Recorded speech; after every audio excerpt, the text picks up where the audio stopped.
Hey everyone, Dakar here. I'm going to be sharing with you today World of Warships strategy techniques and tips that I've picked up over the last couple of weeks, and hopefully you find them useful. For those that have been playing a while, you probably have already figured most of this out. This is designed more for the novice, those just coming in, but you never know. Maybe I have something interesting for even you extreme veterans. So, considerations. Remember, World of Warships is still in beta. All of these strategies, all these techniques are subject to change based on the game mechanics.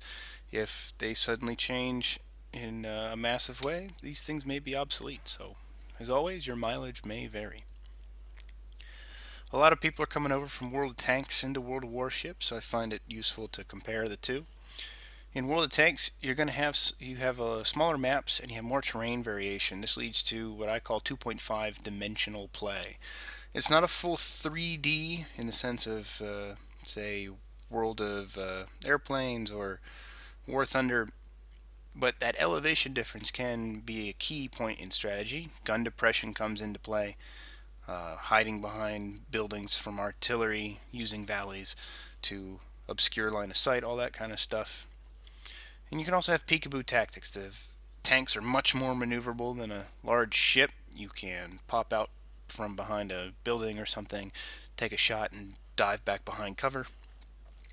That's not going to work anymore. World of Warships got larger map, and you have much longer travel. They've been doing a really good job at trying to find the right scale, so that way you're not spending all day trying to travel across the map.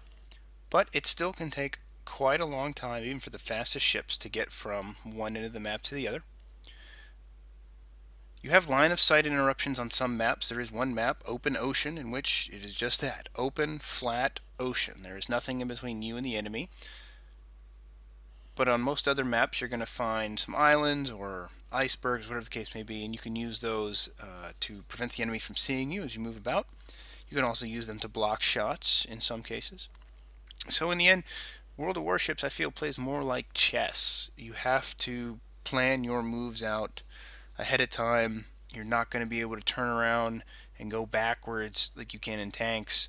It's going to take you, oh, a minute to turn all the way around and get back to full speed in some cases, and with the larger battleships may take even longer. So you're kind of committed to the way you head for the first couple of minutes, and you have to keep that in mind. Otherwise, you'll be out of position, you'll be in the wrong spot, and you'll either be all alone or surrounded by the enemy if you're not careful. So it's very important to know your detection range of your ship. So that's how far away the enemy has to be before they can detect you. Destroyers, the enemy has to get really close. In some cases, the enemy has to get within your torpedo range or your artillery range before they can see you. On the other hand, battleships can be detected at their gun range or further. What that means is the enemy can see you before you can even shoot them. Uh, Torp range for destroyers is important. Most American destroyers up until the Mahan at Tier 7 are going to be 5.5 kilometers. Pretty short. So if you're launching torpedoes at a target 7 kilometers, 8 kilometers away in a U.S. destroyer, you're probably doing it wrong. It just means the only thing you're going to hit is your friendlies, so don't do that. Also know your speed and your turning radius. If you have a really fast ship, it means you can get across the map. Again, destroyers. You're going to be one of the first people out in front, probably going to be scouting and or trying to make early caps. Also means you can run away quickly should things get bad. Turning radius is important. The Warspite has a long rudder time, which means to move the rudder takes a while. But once that rudder is moved all the way into full position, that thing can turn as tight as some destroyers. On the other hand, you have cruisers that can take a very long time to turn. You need to know that. How wide is that turn? If you're headed towards an island, are you even going to make it? Do you need to just go ahead and reverse right now, or can you make that turn around that island? And then, of course, you want to know what kind of ship you have. Is it a brawler? Is it what I call a ninja, or is it a generalist? So brawler, that thing wants to get up close and personal. It wants to be using every gun it has. Do you want to be using your secondaries? Do you want to be using torpedoes? Do you want to be absorbing hits as much as giving them? Ninjas, Generally, you're going to be thinking of your destroyers. You're going to be weaving in and out of smoke, out of islands, behind other ships. You don't want to get hit, but when you hit, it's pretty substantial. And then finally, generalists. Cruisers generally fall into this category. You have decent guns, you have decent speed, decent maneuverability, decent armor. You don't excel necessarily at any one thing, so you can support. You can fight battleships in a group. You can fight destroyers one on one. You can go and get to the caps because you're fast enough. What does all this mean? You want to play those strengths, and obviously you want to protect those weaknesses. And finally, can't stress this enough. Watch the minimap. Tunnel vision is what's going to kill you. If you see that everybody's going to one side, odds are you don't want to be the lone ship going the other way. Because the enemy comes around the corner, you're not going to stand a chance. However, if you see that there's open caps and nobody's going for them, and you can find out where the enemy is, and it's reasonable to do so. Go get that cap, keep that game going. Maybe you can win it. Maybe that's what turns it around. Too many times do I watch people who at the last minute go, "Oh my gosh, cap! We have to protect the cap," but nobody can get there because it takes too long. Nobody was watching the mini map, and then the game's lost. So watch that mini map. So some quick single player tips. Generally, don't be the first. That doesn't mean don't go with the group or go with a group, but that means don't go be the Lone Ranger. The exception to that, obviously, is destroyers. I like to give my team about 30 seconds to a minute to decide their pass, and then I figure out where I'm going to go. I'm looking for weak sides, gaps, different avenues of approach. If nobody's protecting an area where I'm pretty sure enemy destroyer is going to try to sneak up, I might go there. Or did everybody go to the left and there's nobody to the right? Well, do I want to risk it and go by myself? What kind of cruiser am I in? What kind of destroyer? What can I do over there? BBs, you battleships. New players seem to think battleships are indestructible. That is so not true. They're big targets, and they can easily be overwhelmed by one or two cruisers. The cruisers are more maneuverable, they fire faster, and some of them just can out DPS the crap of a battleship. That may change with the armor mechanics coming in 3.1. We don't know yet. The other thing, of course, is a destroyer would love to find a battleship out by itself, as would a carrier. A battleship out in open ocean with nothing around it is a prime target for carriers. So, battleships, travel in packs, get some support. Your destroyers, obviously you want to be scouts. Early game engagements, though, are risky, so don't go up against cruisers in the first 2 minutes. Save yourself for later. There's no point in dying in the cap. You're not gonna win the game for us, and we lose your torpedoes and your scout range. So please stop suiciding. Carriers. It's very important that you watch the map. Follow the strongest group of friendlies is my recommendation.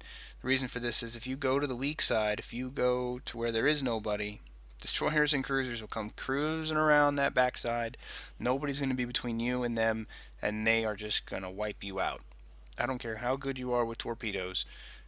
If a destroyer and a cruiser come around the corner, you're probably going to get sunk.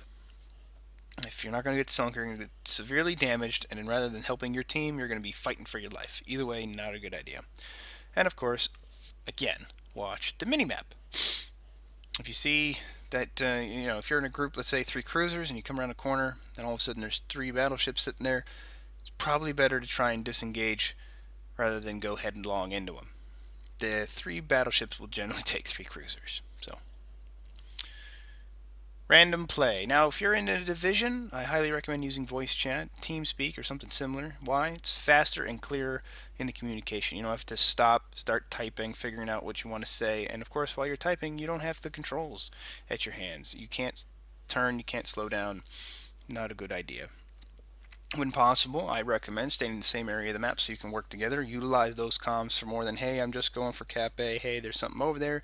You can use it to do some of the maneuvers that I have coming up here shortly. Well, what can you do? You want to use those battleships, take those hits. They have a lot more HP, and they have that HP recharge. So small engagements, they can take the hits and get back almost to full health. Cruisers, you're looking to provide anti-air and shoot enemy destroyers that come up. And then finally, destroyers, you're looking to provide smoke, give that cover with carriers who are going to harass key targets. So if you're engaged with a A couple of battleships, they're looking down their barrels at the other battleships. Carriers coming in, launch those torpedoes, wake them up. While they're trying to avoid your torpedoes, they're not shooting at your friendlies.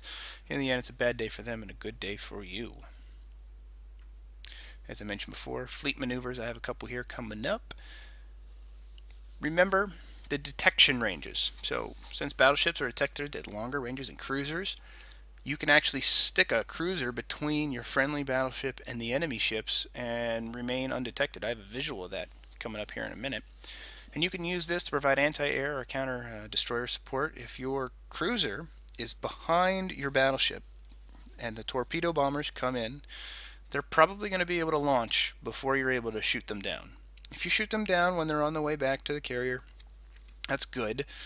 That means he has to use up some of his limited torpedo bombers. But if you shoot him down before they launch torpedoes, now he hasn't hit the enemy, or the enemy hasn't hit you, hasn't hit your friendly, and he loses torpedo bombers. Generally, it's much better to be in the way of the torpedo bombers than it is to get them on their way after they drop the torpedoes. Alright, fleet maneuvers. Time for some pictures. That was a lot of talking, so let's get to some pretty stuff, right? Alright, so maneuvers that I've seen and or have used are here. In the end, all maneuvers seek to maximize one or more of the following. You want to maximize the damage you can put on the enemy. You're going to maximize the amount of HP, the amount of health points that you have available. That allows you to stay in the battle longer. It's to confuse the enemy. Sometimes they get tunnel vision. They're trying to take only one target. You move that one target out of their range, and they have to take a moment to figure out what they're going to do next. It could be you dive behind some islands or use some smoke and they can't find you. And then finally, main control of position. So what this is saying is you're in an area, say you're around a cap, and you want to be able to continue to hit the enemy, prevent them from capping it. Using techniques to maximize your HP, damage the enemy, and confuse the enemy, you maintain that control. So that's really what all this is about, maintaining control of the position and maintaining control of the game. Alright. All of these are generally based on firing arcs. Now, we've all heard of this before. Broadsides, the long side of your ship is where you can bring the most guns to bear. Here we have the aft arc of your vessel. The only guns that are going to be able to hit in this general area are those rear guns. So in the more modern ships, you're looking at half or less than half of your guns being able to hit anything in this arc. Same with the front. Up here, you're going to be looking at half, maybe less than half of your guns in the front, depending on the ship. Sometimes you have a little bit more than half, but still not that good. But then you have your broadsides. In the more modern ships, tier 5, 6 is generally where you see this coming in. You can bring every gun you have to bear on that target. So this is going to be your best spot for shooting at them. However, remember, if you've turned your broadside to the enemy, that makes you an easier target. It's a lot longer target to shoot at, and it's a lot harder to hit somebody coming at you or leaving at you. Just those ranges seem to be really difficult to manually target. So there's your ship, and again, here's your different firing arcs. Whenever possible, you want the enemy to be in your red arc, and whenever possible, you want to be in the enemy's yellow arc. That means he can't hit you near as hard as you can hit him. So here we have what I call the column to line. In this case, it's a 90-degree turn. You want all your ships to maintain the same speed, and they're going to sail on forward. And then right here, you want to go into a line. So you want to get all going in one direction, one behind the other. So here we go. All ships are going to turn. In this case, they're turning to port. Again, you're going at the same speed. You all just turn to the port, and voila, you're in line. Why do you want to do that? Well, I'm going to show you in a little bit, but the main thing is you want to bring your yellow firing arcs out of the way and bring those red firing arcs, your broadsides, to bear. So in this case, you can also go from column to line with no turn. So let's say the enemy is north or south of you and you want to be able to bring all three ships to bear. You want to get into a line from here. Well, each ship's going to be changing its speed. This top one here is going to be going between 1/4 and 1/2 speed. This one's going to be going 1/2 and to 3/4. And finally, this one's going to be going at full speed. Why? Well, here we go. Zip. You spread out like this. And now you're going to match speed and turn into line. The ship to the north is going to come south, the ship to the south is going to come north, and the one in the middle is going to maintain position. And voila, you are now all in line. If you're all the same type of cruiser, or if you're all the same type of battleship, you now can all hit the same target because your firing ranges are all the same. It's a useful technique. Why? Because you want to cross the T. If you've done any sort of research on naval battles of the 20th century, you have seen this used, or prior to the 21st century, essentially. You want to cross the T. What does that mean? Well, in this case, you have 3 friendlies, you have 2 enemies. Depending on where that rear enemy is, he may not be able to hit you because his friendly is in the way, while you can bring your forward arcs against his 1 forward arc. Alright, you outgun him, but not by much. If you can do what they call cross the T, and in this case we're going to be using the technique that we saw earlier. We're going to be going from column to line with a 90-degree turn.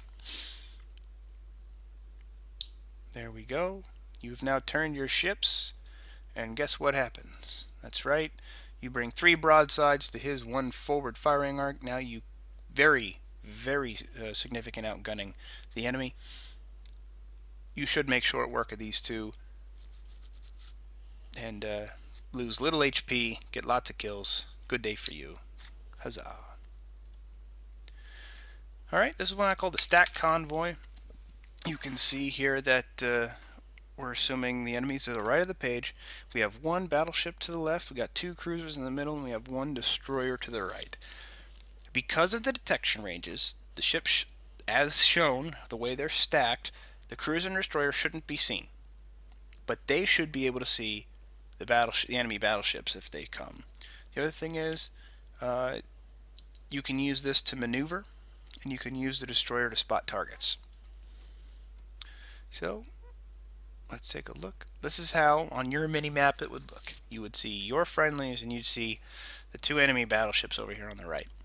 But how does it look to the enemy? Well, looks like this. This is what the enemy would be seeing. They're going to be making decisions based on that 1 battleship, because they don't see the 2 cruisers and they don't see that destroyer. The other thing too is, let's say everybody did get spotted. Well, now you can use that destroyer to lay smoke. That smoke's going to obscure your fleet, and your fleet can do whatever you want. You can disengage, come through the smoke, get good range, whatever you want to do.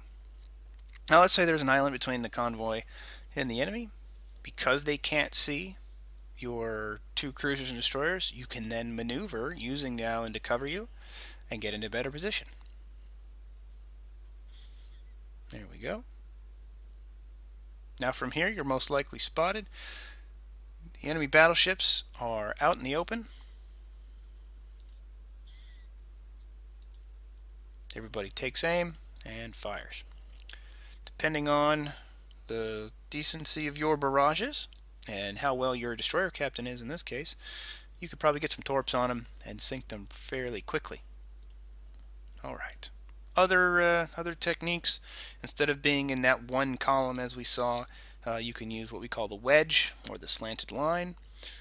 The reason you may want to use these as opposed to the other one is torpedo launches. If somebody comes in and attacks you in a full column and overshoots or shoots in front of the first ship, those torpedoes may hit your second ship.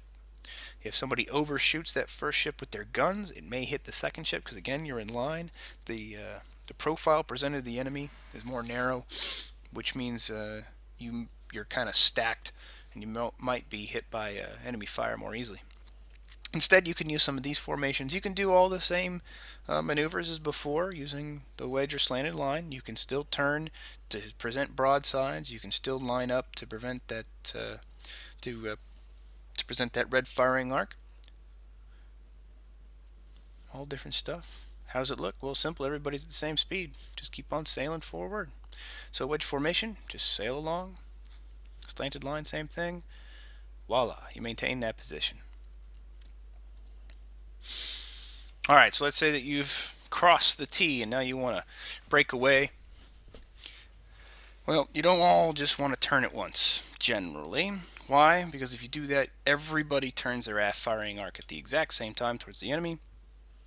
You lose that gunnery power, And in many cases, it can be kind of sloppy. So, if you can, if it makes sense, you can use what we call a rolling disengagement. So here, all the ships are maintaining their same speed. Their firing arcs are, say, firing to the south, and they want to disengage. We're going to go ahead and turn to port when we reach the turning point. So there's a turning point. Boom. First ship's going to turn to the left. At this point, we have two broadsides firing at the enemy. We have one rear firing arc. Next ship's going to come up. Again, we still have one broadside on the enemy. We have one firing arc. And if needed, you can repeat the turns and reverse the direction. So that top ship, go ahead, turn. Now you're going to get that broadside again. So you always have, in this case, one broadside at the enemy. That generally gives you a chance to confuse them, to keep them on their toes, to make sure that they have to deal with, your shots coming in. And then you sail on in the other direction in column formation or line formation, whatever you need. All right. So let's say you're in this formation. It's kind of a reverse wedge. Let's say you want to move ship number 3 out of the way. The enemy's to the south of you. Ship number 3 is taking a big citadel hit. If it stays there and the enemy keeps shooting at it, you're probably going to lose it. Well, you don't want to lose the guns if you can help it. So we want to move 3. But where are we going to move them? How are we going to move them? Well, let's say in this case we're going to move them counterclockwise. Well, if you know what you're doing, it's not that hard. 3 keeps its speed, 1 keeps its speed, 2 slows down a little bit, and you move in the counterclockwise direction as so. 3 moves up, 1 comes in to replace 3, 2 slides back into 1, everybody rotates. Now your most damaged ship, number 3, has moved away from the enemy, and hopefully your freshest, number 1, moves in. They can now take those shots. You still have 3 ships worth of guns firing at the enemy, even though you have far less HP than you started with. Now you can also do this where you switch the uppers and lowers. So in this case, let's say 2 was already damaged, 3 is not nearly as damaged, and 1 now took took a new citadel hit, and it's now damaged. All right, 3 has the most HP. We want 3 to be the one that takes the next hit. Well, we can switch the upper and lower. Not that hard. They just cross. Voila. So, why do you want to know how to do this? This is probably the one. This is the one that I think is most important. You want to be able to switch because the enemy has to figure out which one they're shooting at. If you pull back out of range or you make their range longer and present them with a quote-unquote better or easier target, odds are they're going to shoot the easier or better target. That means you keep more guns in the fight. Assuming you're fighting let's say you're fighting another 3 cruisers. You're 3 cruisers. They don't rotate like this. You do. You keep all 3 cruisers in the fight as long as possible. They lose cruisers one by one. Every time they lose a cruiser, they lose guns. They are having an imbalance in power. You are more likely to destroy them. You might in the end lose 1, but you kill all 3. That's a good exchange. So, in the end, it all comes down to controlling the map. The purpose of everything here is to give you techniques and skills to allow you to control the map. There is no replacement, though, for map awareness. You have to be in the right spot. If you're in the wrong spot using good skills, well, you're going to be able to kill some stuff, but you're probably not going to win. This isn't going to prevent good shots from the enemy. If somebody out there is a whiz at range and hits those citadels, well, what are you going to do? But this can help alleviate some of it, but it's not going to prevent it. What it is going to do, it's generally going to allow you to hold those map locations longer. If you're looking at doing some caps, if you're looking at preventing caps, this allows you to stay in the area longer than if you were by yourself or not using any techniques. It allows you to disengage with more control. That's a key one, rather than everybody splitting to the wind. You see it all the time. Everybody starts turning, goes different directions. They all scatter. Carriers, when I'm playing my carrier, I love when I see people scatter because it means their anti-air is not working right. They're looking around the map. Their guns are pointed in the wrong direction. If I'm a cruiser or a destroyer, that means I can sneak in there and cause a lot of havoc. And finally, it gives you the opportunity to make decisive strikes. As you saw from that column to line, if you're in column and something comes around that corner and you switch to line before they do, you can get a lot of good hits in before they do. That might give you the advantage. That might just allow you to take the day. So, all right, everybody, thanks for paying attention. Hopefully you learned something. I'd love to hear more from you, so If you want, send me a message, leave me a comment. And other than that, happy sailing.